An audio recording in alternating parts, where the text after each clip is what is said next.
Okay, so before we begin, we want to acknowledge that we're in the traditional territory of the Anishinaabe peoples in the Williams and Huron-Robinson Treaties area.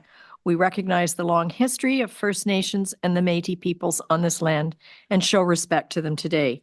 As settlers, we are grateful for the opportunity to meet here, and we thank all of the generations of people who have taken care of this land for thousands of years.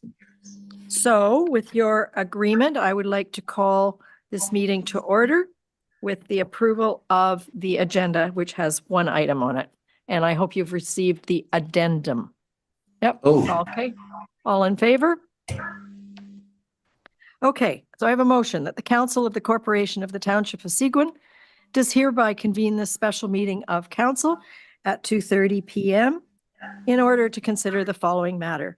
Proposed amendment to the West Parry Sound Recreation and Cultural Center Joint Municipal Services Board Agreement, Township of Seguin Bylaw Number 2021-071, and a request from the board to the municipal partners regarding obtaining bridge financing, or sometimes called a line of credit, for cash flow purposes for the board to cover expenses while the board awaits funding payments from the grant program. I have a motion.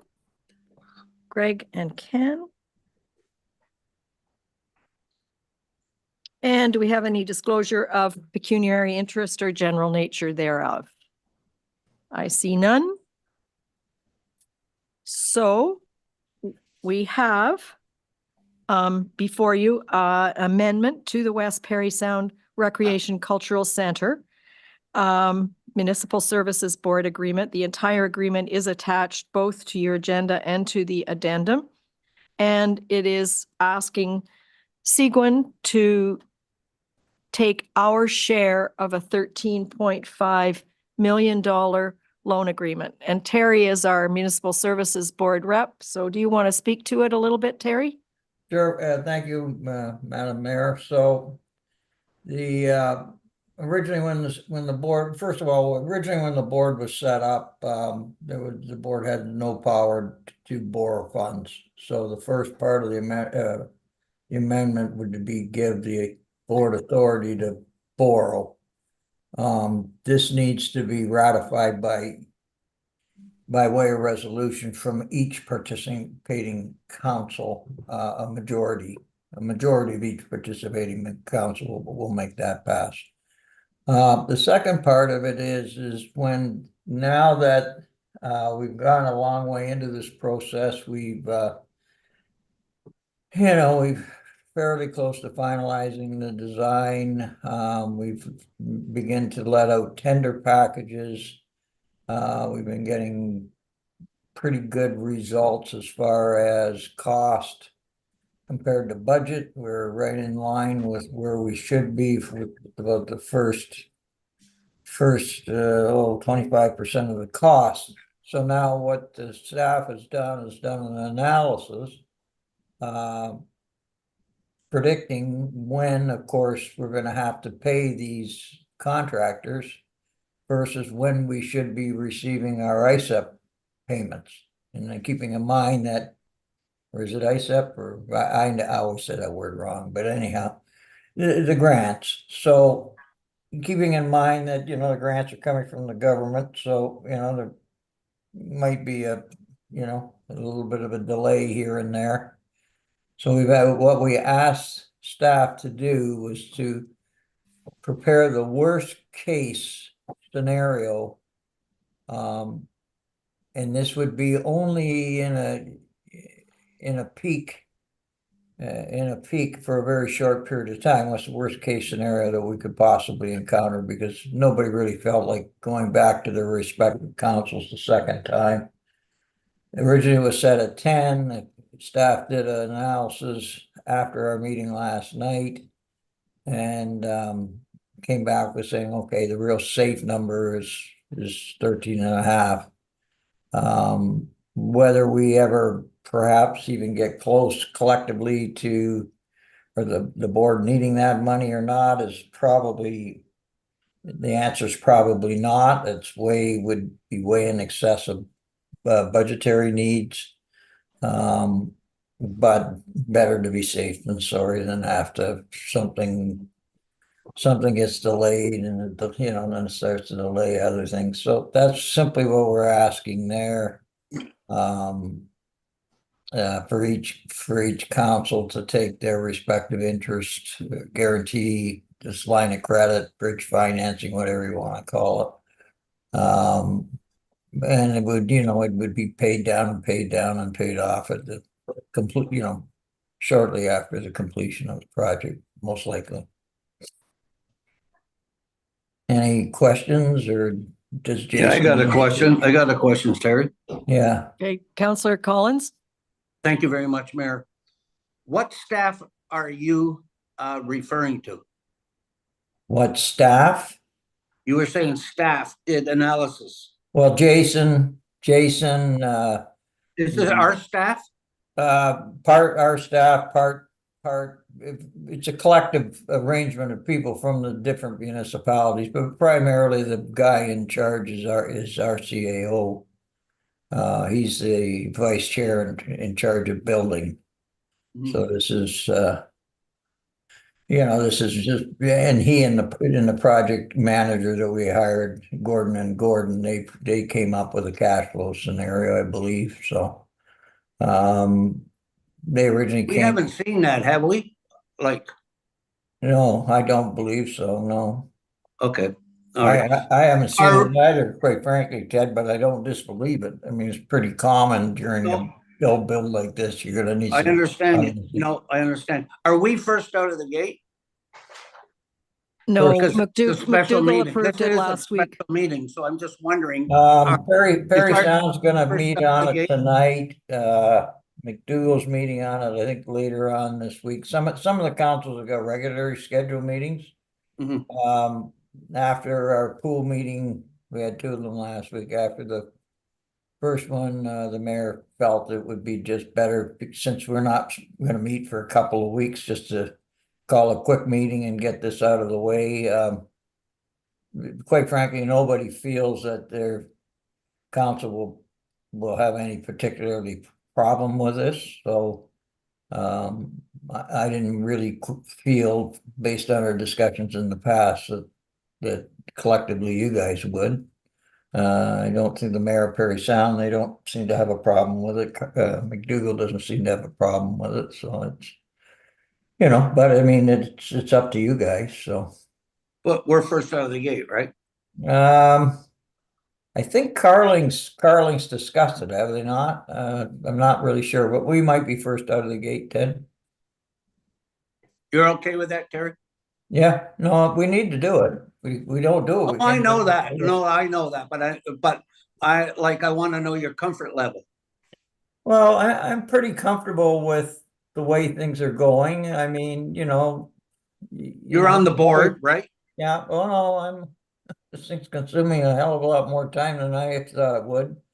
I'm very encouraged by the initial results of the 8 packages that were tendered out, which we should hopefully be in the position to award pretty soon. We're under budget in the first $8 million, Ted, which is, really good. We're getting, one of the packages was for the pool, and the pool that was contemplated, looks like the pool that everybody wanted, it looked like we're probably gonna get it. So, yeah, I got a pretty good level of comfort with this. Talking about, right? The 6-lane pool, right? Well, yeah, I've got a pretty good. There's not gonna be no surprises moving forward, right? No, I mean, there's a bunch of heavy lifting to do yet, but I mean, we're moving in the right direction. It's a project like this is never easy, and No, I know. there's a lot of moving pieces, and so far, I think, the steering committee has done a very good job, and I think our CAO in particular has done a superb job. So, yep, I'm quite comfortable with it. Part of the reason we're having a special meeting is because we're still on once a month meetings. So we would have been very, very last, given our March timing of our next scheduled meeting. So that's part of why we're here today. Councillor Bazinski, you've had your hand up. Thank you.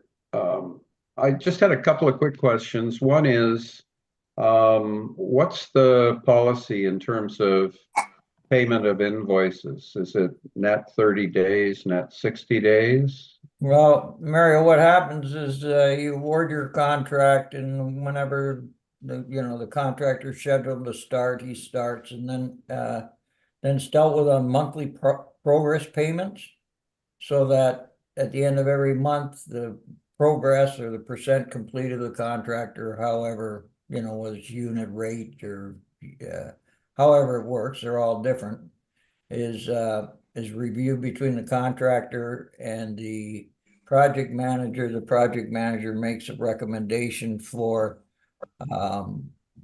payment of the progress for that month. This would be at the beginning of the following month, subject to the normal 10% holdback. And then typically you pay that within the 30 days. So by the end of that following month, the contractor should receive his progress payment. So from the time, for example, if they start work on the 1st of March, let's say, the work that they performed on the 1st of March, they wouldn't be being paid for until the 30th of April. So then once the project manager has, and I'm not dead sure on this because maybe Jason can comment on this, but once we've approved payment for progress to date, then I think that triggers being able to either invoice or ask for the funds, the share from the grant.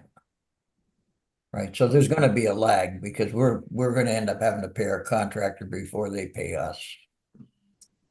Okay, and then once the grant portion is paid back, then I'm assuming then that they wouldn't need a loan anymore. Yeah, I mean we're not proposing to go out and just borrow in one fell swoop a lump of our share of the total lump of money. We would authorize a line of credit up to it, so it would be drawn on and paid down and drawn again and paid down. But then as we get close, at one certain point of the contract, when a lot of the expensive work is going on, right, and payment needs to be made for that, that's when it may be necessary to draw heavier into that line, and then as the payments start catching back up, then the line goes down again. So it's not a static thing, it's a fairly dynamic line. And then once we get to the end of the project, and let's say there's an overrun, will council be consulted again to authorize payment of that overrun? Or will that just be taken out of the Well, it's not anticipated that we're going to have an overrun. That it certainly doesn't look like we'll have now. And I mean, I think the strategy will be to increase, to take it out of fundraising. I mean, the board's being pretty cautious about taking on any expenditure that would result on us having to go back to our respective councils, because that would be fairly uncomfortable, and I wouldn't really want to do that.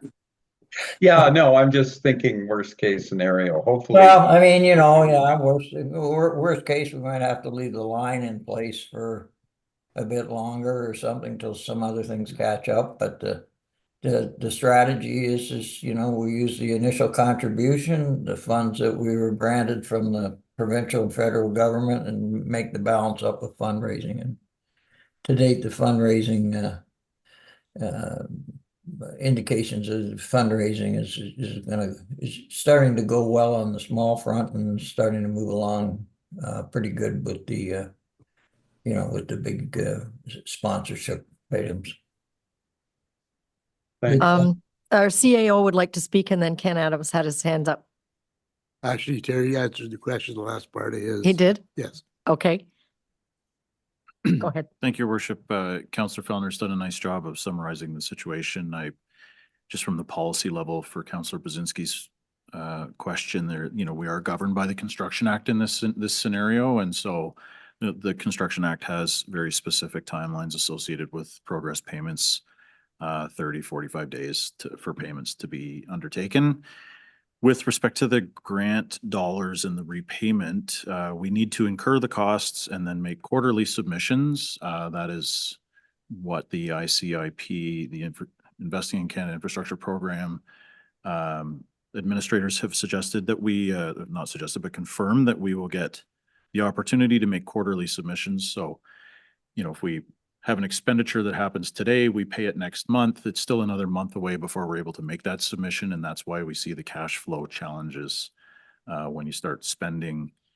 We see months in this project where, there's $2, $3, $4 million months in expenditures. So that's where we'll run into some cash flow issues.